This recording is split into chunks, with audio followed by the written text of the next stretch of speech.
trükised, mida siis võistlustel kasutatakse, nende partner on A-Design. Kindlasti internetist leiate infot ka nende kohta.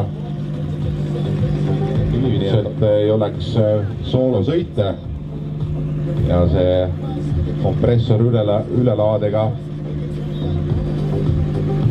Lamborghini on taaskord joone peal.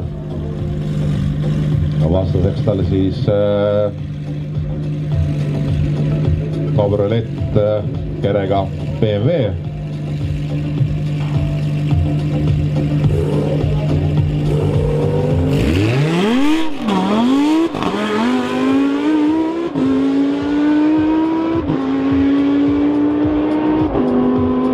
Praegu oli ka taaskord näha väga ilusti, kuidas see Lamborghinil see veo juhtimine lasi iga käiguvahetuse peale esimese 2-3 käigu.